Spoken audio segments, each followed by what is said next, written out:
Queridos hermanos, estamos llegando al final de nuestro culto de hoy.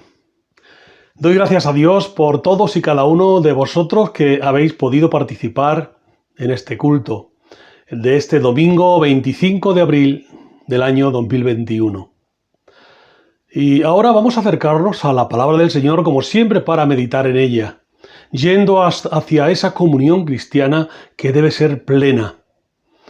Y en esta ocasión lo vamos a hacer en 1 Corintios, capítulo 1 y versículo 9, que dice: Fiel es Dios, por el cual fuisteis llamados a la comunión con su Hijo Jesucristo nuestro Señor.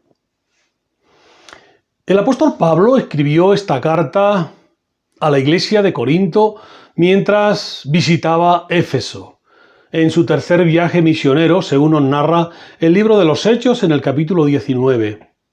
Corinto y Éfeso estaban frente a frente, cruzando el mar Egeo. El apóstol Pablo conocía muy bien la iglesia en Corinto porque había permanecido 18 meses allí durante su segundo viaje misionero, como también leemos en el capítulo 18 del libro de los Hechos.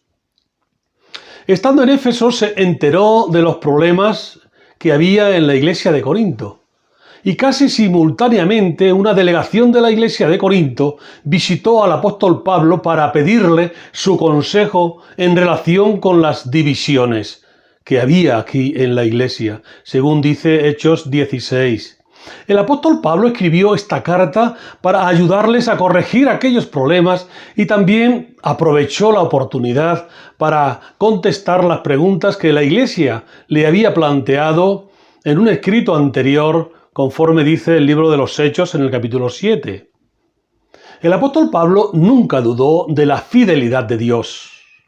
En sus escritos se nota que es Dios quien llama, pero también Él preserva. Filipenses capítulo 1, versículo 6, dice: estando persuadido de esto, que el que comenzó en vosotros la buena obra la perfeccionará hasta el día de Jesucristo. Y el mismo apóstol en Tesalonicenses nos dice que ese mismo Dios de paz os santifique por completo y todo vuestro ser, espíritu, alma y cuerpo, sea guardado irreprensible para la venida de nuestro Señor Jesucristo. Y fiel es el que os llama, el cual también lo hará. Es decir, Dios es fiel en todo momento. Y esta fidelidad se ve en que el llamamiento de Dios determina nuestra comunión con Cristo. Esto no es una comunión de naturaleza mística, sino una demostración de que pertenecemos al Señor hasta que Él venga. El vocablo comunión es traducción de una palabra griega cuyo significado principal conlleva la idea de compartir.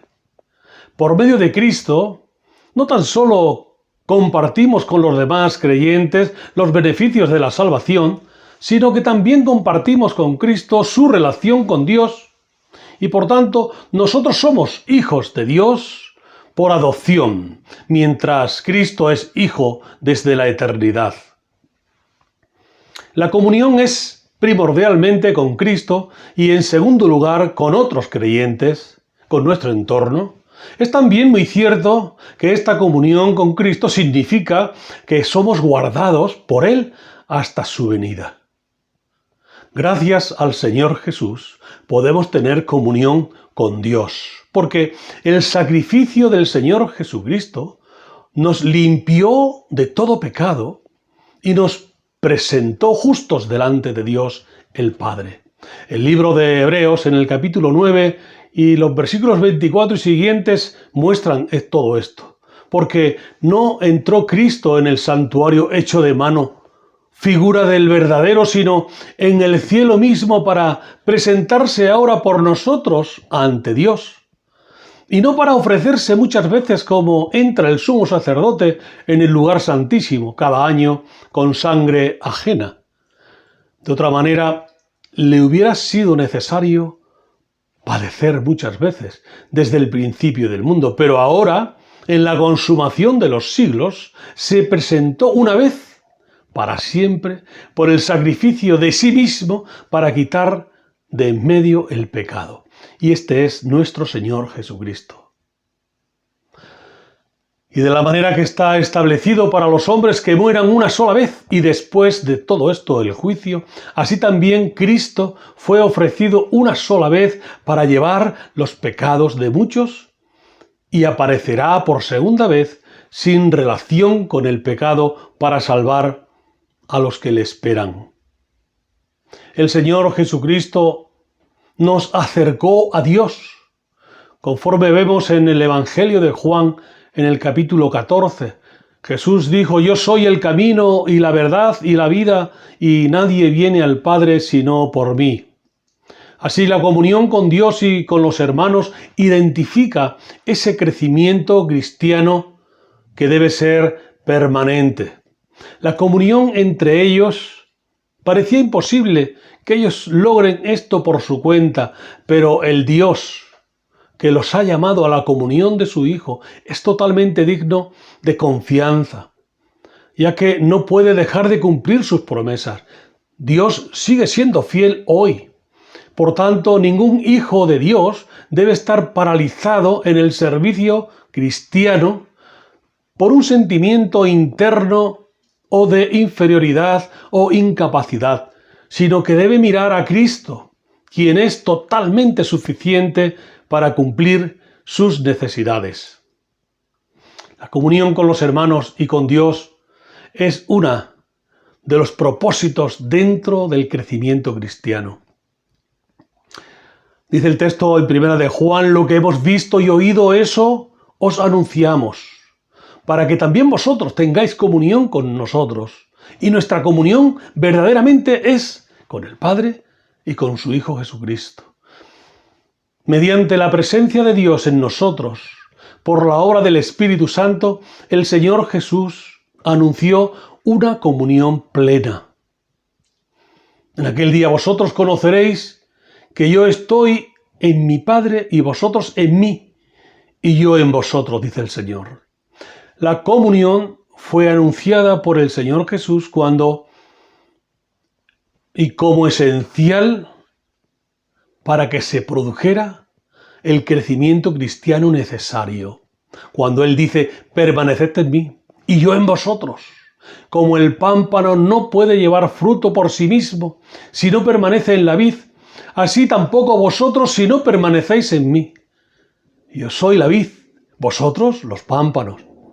El que permanece en mí y yo en él, éste lleva mucho fruto, porque separados de mí nada podéis hacer. Y el que en mí no permanece, dice el Señor, será echado fuera como pámpano y se secará, y los recogen y los echan en el fuego y arden. El Señor Jesucristo rogó al Padre que guardara a sus seguidores en unidad. Esto es muy importante en esta oración del Señor. Y ya no estoy en el mundo, dice el Señor, mas estos están en el mundo y yo voy a ti. Padre Santo, a los que me has dado, guárdalos en tu nombre, para que sean uno, así como nosotros. Mas no os ruego solamente por esto, sino también por los que han de creer en mí, por la palabra de ellos, para que todos sean uno. Y añade: como tú, oh Padre, en mí y yo en ti, también ellos sean uno en nosotros, para que el mundo crea que tú me enviaste. La gloria que me diste, yo les he dado, para que sean uno, así como nosotros somos uno. Yo en ellos y tú en mí, para que sean perfectos en unidad, para que el mundo conozca que tú me enviaste y que los has amado a ellos como también a mí me has amado. Los primeros cristianos evidenciaron comunión. Esta comunión, que del griego es koinos. En sus relaciones interpersonales estuvieron viviendo en esa unidad. Dios nos llamó a una vida de comunión con Él y con Jesucristo, su Hijo. La comunión plena con Dios y con los hermanos se refleja con los hechos. El apóstol Pablo nos sigue diciendo en Primera de Tesalonicenses que el Señor os haga crecer y abundar en amor, unos para con otros y para con todos. Como también lo hacemos nosotros para con vosotros, para que sean afirmados vuestros corazones irreprensibles en santidad delante de Dios nuestro Padre, en la venida de nuestro Señor Jesucristo con todos sus santos. Por tanto, gracias a la obra del Espíritu Santo en el cristiano, se puede producir una comunión con Dios, pero también con los demás. Porque hay y debe mantenerse las buenas relaciones interpersonales con la Iglesia, con los hermanos de la Iglesia y con el entorno en el cual nos movemos. El apóstol Pablo nos dice en Filipenses, nos recuerda ahí en el capítulo 2, por tanto, si hay alguna consolación en Cristo, si algún consuelo de amor, si alguna comunión del Espíritu, si algún afecto entrañable, si alguna misericordia, completad mi gozo sintiendo lo mismo, teniendo el mismo amor, unánimes, sintiendo una misma cosa. La comunión con Dios y con los hermanos echa fuera toda rivalidad. La comunión con Dios y con los hermanos enfatiza ese respeto mutuo que debe caracterizar a los cristianos y a la Iglesia. La comunión con Dios y con los hermanos estimula a hacerlo todo para el bien común de la unidad de la Iglesia. Gracias a la comunión con Dios y con los hermanos, el cristiano aprecia los sufrimientos como el hecho de compartir los padecimientos de Cristo. Si nuestro testimonio de vida no refleja a Cristo, no hemos avanzado en la comunión plena con Dios, ni tampoco con los demás.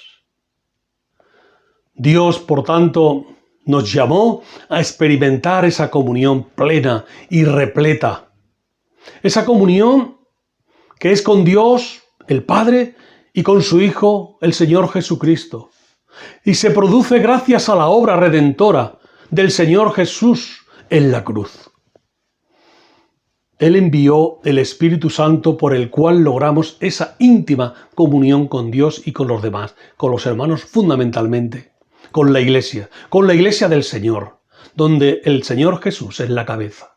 Pero además, esa comunión plena nos lleva a una comunión con la Iglesia y con todos los que rodean y nos rodean por amor y con amor. Quien no mantiene estas buenas relaciones interpersonales, pues es evidente quizás que no ha alcanzado una comunión plena, por lo tanto, debe profundizar en ella con la ayuda de Dios y con la guía del Espíritu Santo. Que el tiempo de pandemia que estamos viviendo no nos aleje de la comunión con Dios, ni tampoco con la comunión con la Iglesia del Señor. Más bien, que nos acerque a todos a vivir el sentimiento cristiano por los demás, y que veamos en el otro la necesidad, y que empaticemos de una manera clara. Cada cristiano debe sentir que camina hacia la comunión cristiana plena junto a los demás, que forman parte de la Iglesia, y gracias al Señor Jesús y por sus méritos podemos tener comunión con Dios, porque la comunión con Dios y con los hermanos en la Iglesia, esto va a identificar el crecimiento cristiano y el crecimiento de la Iglesia. La comunión plena con Dios y con los hermanos es fundamental. Dios demuestra que amándonos, Él quiere que nos amemos. Dios sigue amando a todos los que se acercan a Él por medio del Señor Jesucristo, que dio su vida en rescate por muchos. Por tanto, Él nos invita a unos y a otros a vivir la vida cristiana en comunión con la Iglesia cada día de nuestra vida. Y es así. Este es lo que Dios quiere de cada uno de nosotros, lo que Dios quiere de su Iglesia. Por tanto, amémonos de verdad, de corazón, y sintamos en nosotros mismos, sintamos el amor de Dios, la presencia de Dios, y hagamos esa realidad nuestra también en los demás, esa realidad nuestra en la vida de la Iglesia, para que la Iglesia continúe marchando de una forma como Dios quiere, de la forma como Dios desea. Quiera Dios que sea así en cada uno de nosotros y en la iglesia del Señor, donde el Señor Jesús es la cabeza. Amén. Que Dios nos bendiga. Tengamos una oración para terminar este tiempo de culto. Padre amado, te alabamos y te bendecimos y te damos muchas gracias por tus palabras, por tu mensaje y por tu anhelo de sentir que somos en ti uno, en Cristo. Gracias, Señor, porque tú nos has amado y nos sigues amando cada día. Y sigues queriendo que tu iglesia marche en unidad, haciendo lo que tú deseas que hagamos, que es el mandato que tú nos has dado. Id y predicad el Evangelio a toda criatura. Padre, gracias por tu mensaje puesto en mis labios y que llega a nuestro corazón y nos hace recordar, nos hace sentir la necesidad de vivir en esa unidad que el Señor Jesucristo oraba a ti. Gracias, oh Señor. También te quiero pedir por aquellos que no conocen al Señor Jesús, que tú les hables al corazón y que ellos puedan aceptarlo en sus vidas como su único y suficiente Salvador personal. Todo esto te lo pido dándote gracias en el nombre y por los méritos de Cristo. Amén. Pues que Dios nos bendiga, que seáis muy felices